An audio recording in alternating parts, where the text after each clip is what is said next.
Typee by Herman Melville. Chapter 31.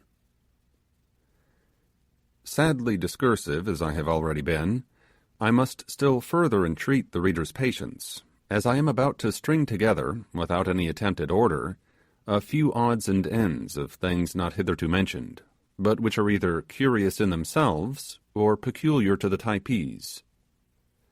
There was one singular custom observed in old Marheyo's domestic establishment, which often excited my surprise. Every night, before retiring, the inmates of the house gathered together on the mats, and squatting upon their haunches, after the universal practice of these islanders, would commence a low, dismal, and monotonous chant, accompanying the voice with the instrumental melody produced by two small half-rotten sticks tapped slowly together, a pair of which were held in the hands of each person present. Thus would they employ themselves for an hour or two, sometimes longer. Lying in the gloom which wrapped the further end of the house, I could not avoid looking at them, although the spectacle suggested nothing but unpleasant reflections. The flickering rays of the armor nut just served to reveal their savage lineaments, without dispelling the darkness that hovered about them.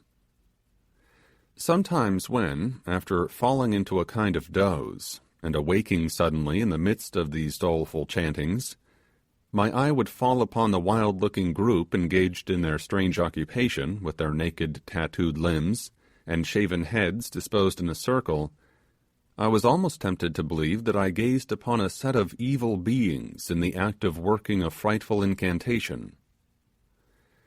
What was the meaning or purpose of this custom, whether it was practiced merely as a diversion, or whether it was a religious exercise, a sort of family prayers, I never could discover.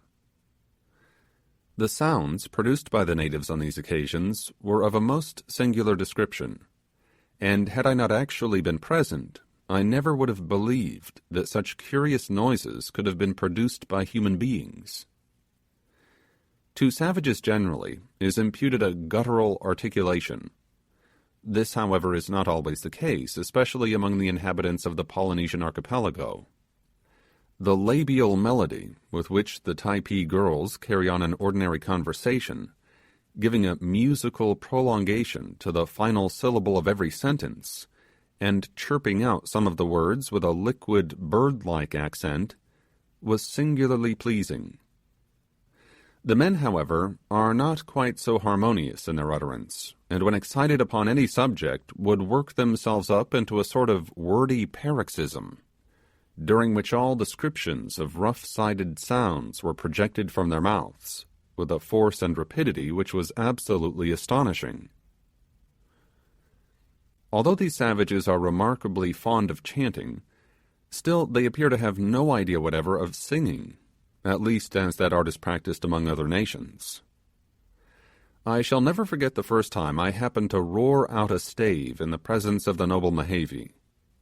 It was a stanza from the Bavarian Broomseller.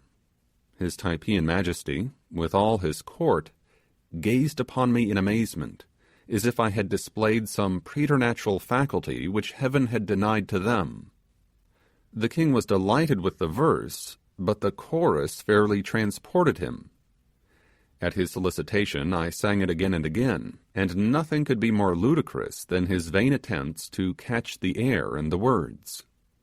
The royal savage seemed to think that by screwing all the features of his face into the end of his nose he might possibly succeed in the undertaking, but it failed to answer the purpose, and in the end he gave it up, and consoled himself by listening to my repetition of the sounds 50 times over.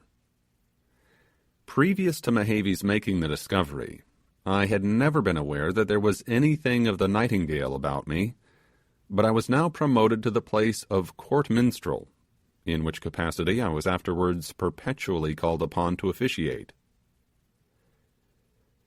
Besides the sticks and the drums, there are no other musical instruments among the Typees, except one, which might appropriately be denominated a nasal flute.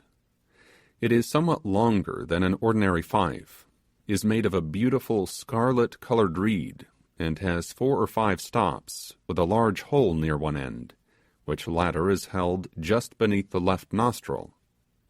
The other nostril being closed by a peculiar movement of the muscles about the nose, the breath is forced into the tube, and produces a soft, dulcet sound, which is varied by the fingers running at random over the stops. This is a favorite recreation with the females, and one in which Fayaway greatly excelled.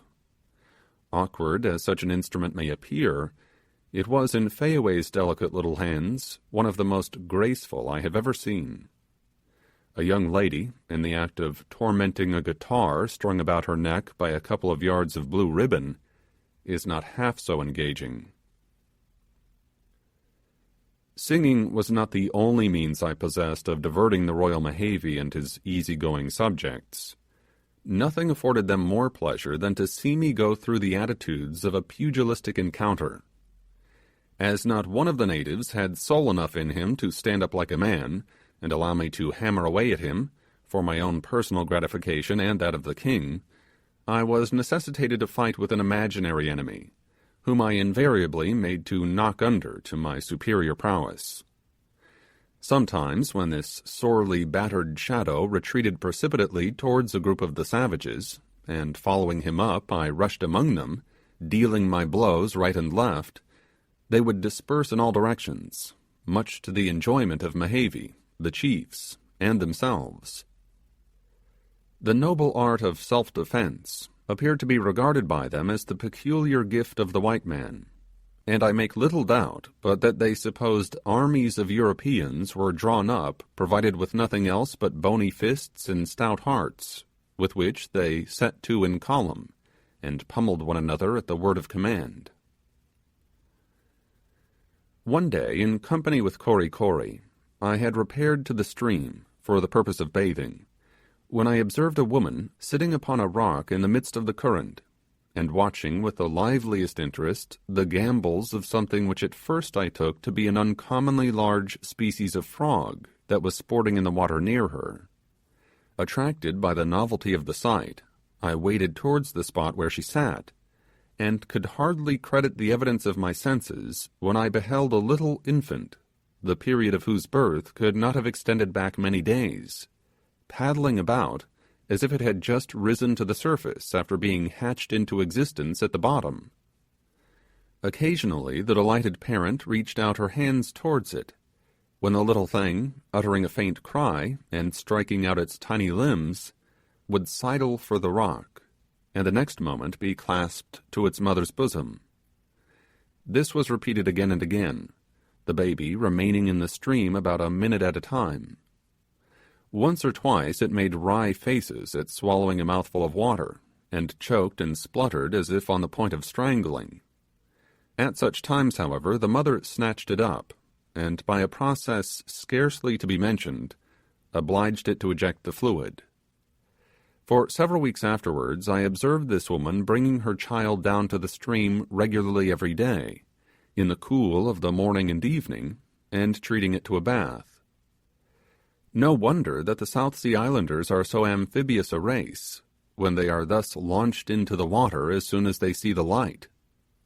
I am convinced that it is as natural for a human being to swim as it is for a duck, and yet in civilized communities how many able-bodied individuals die, like so many drowning kittens, from the occurrence of the most trivial accidents. The long, luxuriant, and glossy tresses of the Typee damsels often attracted my admiration. A fine head of hair is the pride and joy of every woman's heart. Whether, against the express will of Providence, it is twisted up on the crown of the head, and there coiled away like a rope on a shipstack, whether it be stuck behind the ears and hangs down like the swag of a small window curtain, or whether it be permitted to flow over the shoulders in natural ringlets, it is always the pride of the owner, and the glory of the toilette. The Typee girls devote much of their time to the dressing of their fair and redundant locks.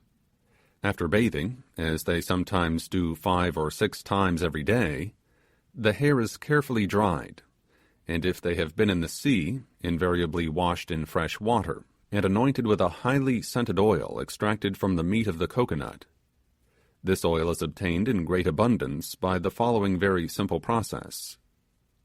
A large vessel of wood, with holes perforated in the bottom, is filled with the pounded meat and exposed to the rays of the sun.